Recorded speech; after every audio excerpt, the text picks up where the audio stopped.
dana pembangunan IKN, proyek mercusuar yang dibanggakan oleh Bapak Jokowi, pangkas oleh Presiden Prabowo. Jadi menurut Bolo-Bolo, pembangunan IKN ini lebih banyak manfaat atau mudorotnya. Dan percaya nggak kalau Mas Wim itu sudah pernah mencanangkan pemindahan IKN jauh sebelum Pak Jokowi? Kalau nggak percaya, simak videonya sampai tuntas.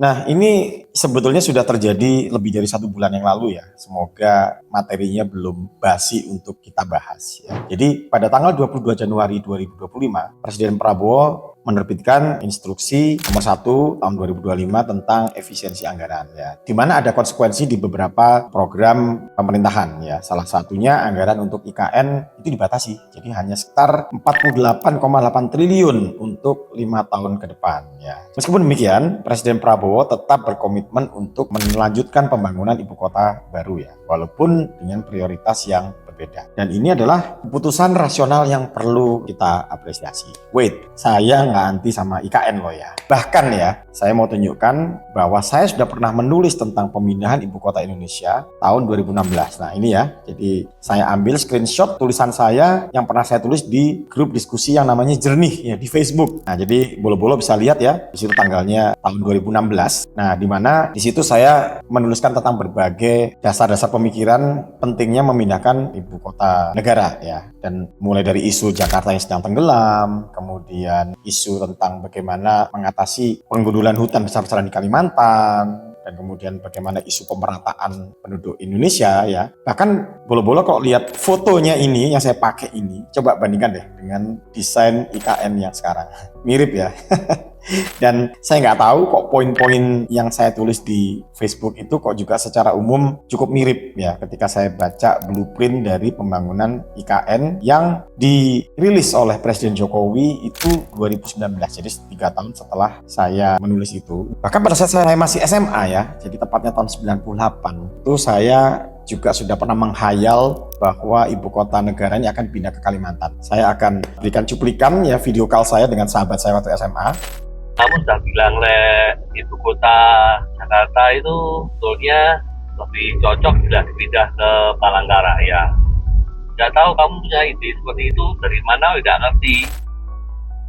Nah, jadi pada saat itu memang Indonesia dilanda reformasi ya, karena pada saat itu saya melihat bahwa ketika ibu kota negara ini dilanda kerusuhan sehingga ekonomi mandek, maka perlu untuk melakukan pemisahan antara pusat pemerintahan dengan pusat ekonomi. Jadi sekali lagi ini menunjukkan bahwa saya tidak anti terhadap IKN ya. Problemnya cuma masalah timing saja, jadi masalah sikon yang saya lihat tidak terlalu urgent untuk membangun secara besar-besaran di tengah-tengah kondisi ekonomi kita yang sedang tidak sehat seperti ini. Dan saya juga melihat bahwa pembangunan IKN yang sangat terburu-buru itu ya sekedar mencerminkan ambisi Bapak Jokowi ya, sebagai orang yang ingin dikenang sebagai satu-satunya orang yang berhasil untuk memindahkan ibu kota. Ya semua orang ingin dikenang ya, cuman kan ya harus lihat sikon ya, apakah keputusannya yang berani itu berdampak buruk bagi rakyatnya atau tidak. Nah, sebetulnya yang ingin saya bahas di sini sebetulnya bukan masalah pro kontra tentang IKN itu sendiri ya, tapi saya ingin kembali ke gagasan terpenting yang berkali-kali saya sampaikan di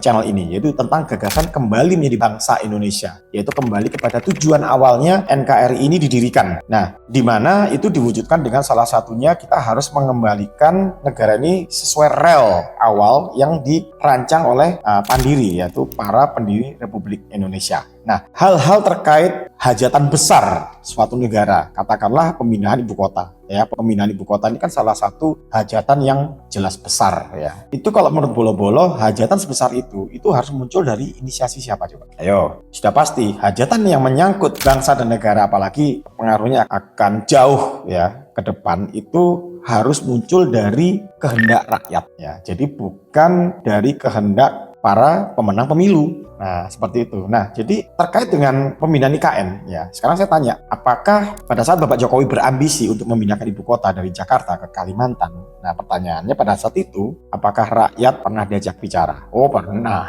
Sebagian pasti pernah. Siapa? Ya, Mas Gibran, Mas Kaisang, Opung Luhut. Ya kan mereka juga rakyat Indonesia.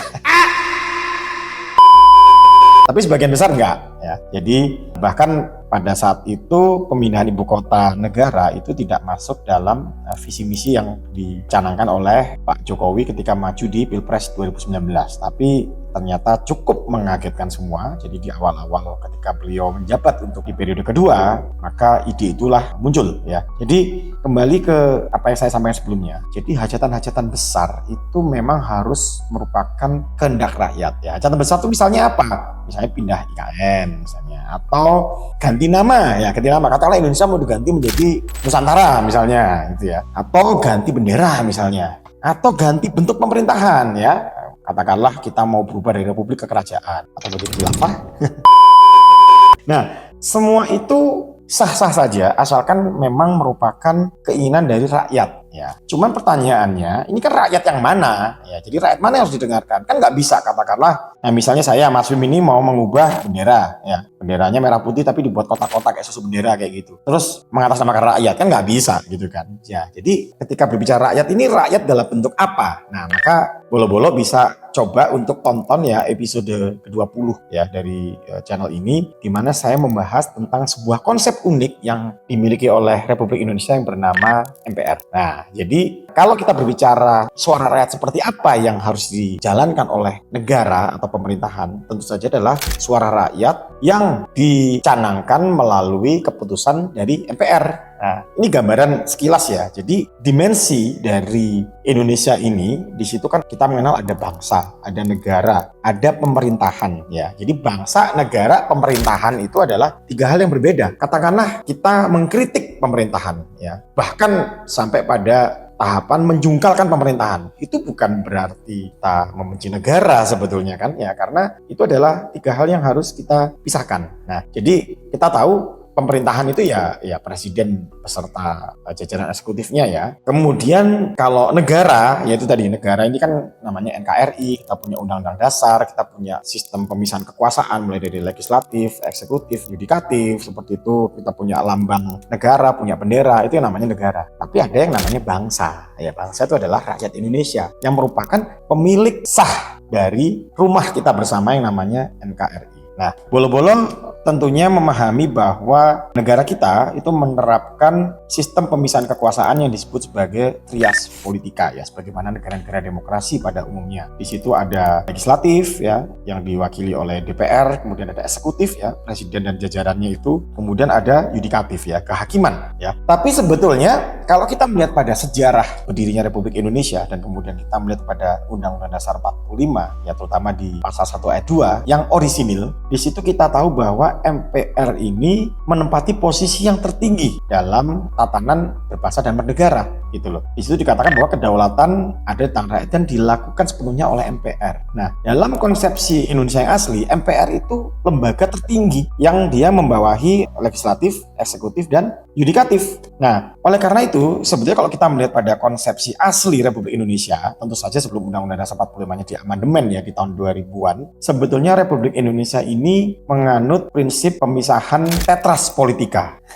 Ya, jadi ada 4 lembaga yang terpisah. Jadi bukan cuma 3 lembaga tinggi negara, tapi ada lembaga tertinggi yang itu disebut sebagai tetras politika. Sebelum-sebelumnya saya memberikan istilah quadra politika, tapi kemudian saya dikritik oleh staf saya sendiri. Ya, dia mengatakan bahwa kurang tepat Pak kalau quadra politika. Sebenarnya kalau dari bahasa Latinnya, kalau padanannya trias politika itu kalau dari 3 pemisahan kekuasaan menjadi 4 pemisahan kekuasaan, yang lebih tepat adalah tetras. Ya sudahlah, itu bukti bahwa saya menerima masukan ya. Nah, jadi ada 4 pemisahan lembaga tinggi negara di Republik Indonesia ya, konsep yang asli. Jadi MPR di atas DPR, Presidenan, dan Kehakiman. Nah, itu adalah konsep yang unik yang hanya satu-satunya di dunia. Tapi sayangnya sejak era reformasi, petinggi-petinggi kita justru mengkhianati konsep unik itu dengan mengamandemen Undang-Undang 45, sehingga posisi MPR saat ini sudah tidak lagi menjadi lembaga tertinggi negara. Jadi keunikan kita itu sudah sirna sudah pada saat ini ya, sehingga kita lihat bahwa MPR saat ini sudah nggak jelas lagi posisinya sebagai apa. Dan ada satu lagi konsep unik yang juga dihilangkan oleh sebab amandemen Undang-Undang 45 tersebut, yaitu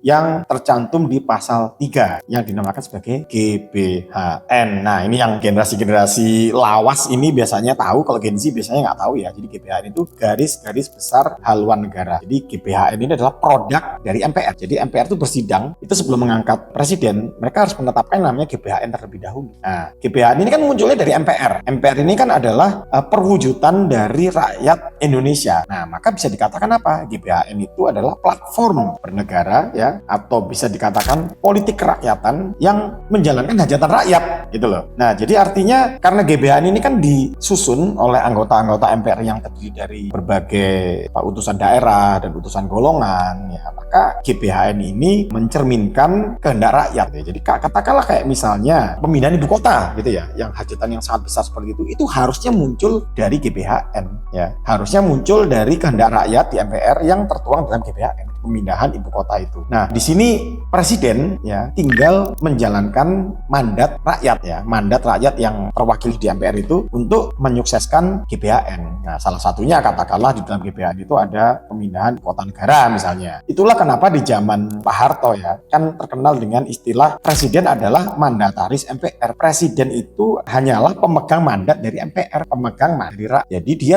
tidak boleh melakukan sebuah keputusan-keputusan politik yang besar itu berdasarkan dari keinginan pribadi. Itu nggak bisa dalam konsep Republik Indonesia yang asli.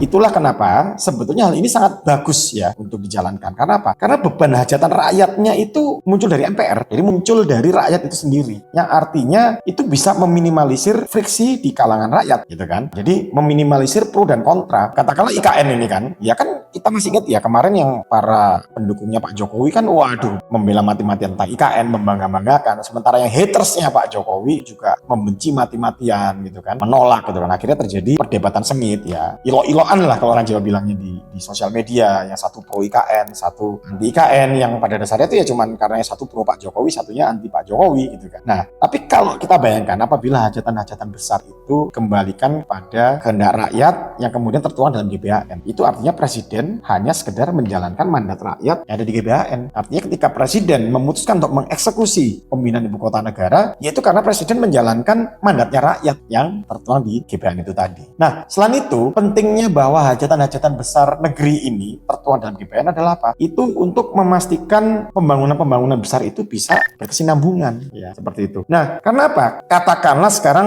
Pak Prabowo itu benar-benar menyetop IKN misalnya, ya sama sekali tidak dilanjutkan, dibiarkan mangkrak gitu ya. Jadi kalau dulu ada Candi Hambalang, ini ada Candi IKN misalnya, ya itu hak dia gitu loh. Jadi mau Pak Jokowi gondok, ngambek, ya itu haknya Pak Prabowo mau meneruskan IKN atau tidak. Ya paling Pak Prabowo menghibur Pak Jokowi di ya hidup Pak Jokowi gitu aja kan buat menghibur seperti itu.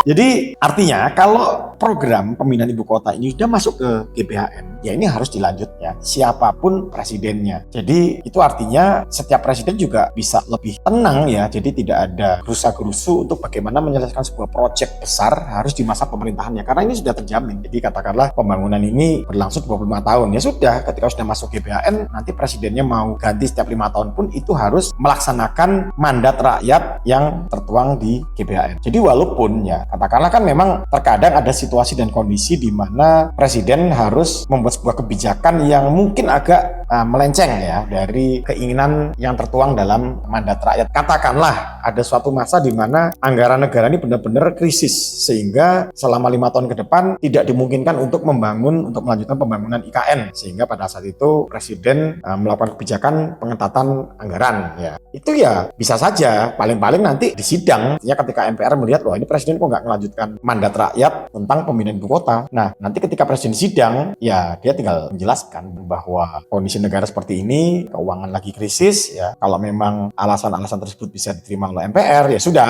lanjut. Ya. Tapi ketika alasan tersebut tidak bisa diterima oleh MPR, ya MPR bisa melakukan sidang istimewa untuk memberhentikan presiden. Ya, itu kalau kita bisa mengembalikan lagi fungsi MPR dan GBHN. Jadi jika bolo-bolo ingin tahu lebih dalam tentang fungsi MPR dan GBHN dalam membangun kehidupan berbangsa dan bernegara, bolo-bolo bisa tonton gagasan membangun Indonesia tanpa partai yang ada di link yang ada di deskripsi di sini ya, atau boleh-boleh bisa download juga PDF ya dari sebuah konsep membangun demokrasi Indonesia tanpa partai yang sudah kami siapkan juga di link Google Drive yang ada di bawah. Jadi pada prinsipnya saya setuju dengan IKN, cuman masalah timing aja ya. Jadi jangan rusak-rusuh gitulah. Jadi kalau pemindahan ibu kota negara ini bisa dilakukan dengan akurat dan cermat, maka jelas di situ akan tercipta pemerataan pembangunan. Dan kita bisa bermimpi bahwa Kalimantan yang disebut-sebut sebagai paru-paru dunia ini, yang pada saat ini kondisi hutannya cukup memprihatinkan, itu bisa kembali hijau. Ya karena apa? Karena jika ibu kota negara berada di Kalimantan, itu meniscayakan keberpihakan pemerintah untuk lebih memperhatikan lingkungan di sekitarnya. Yang artinya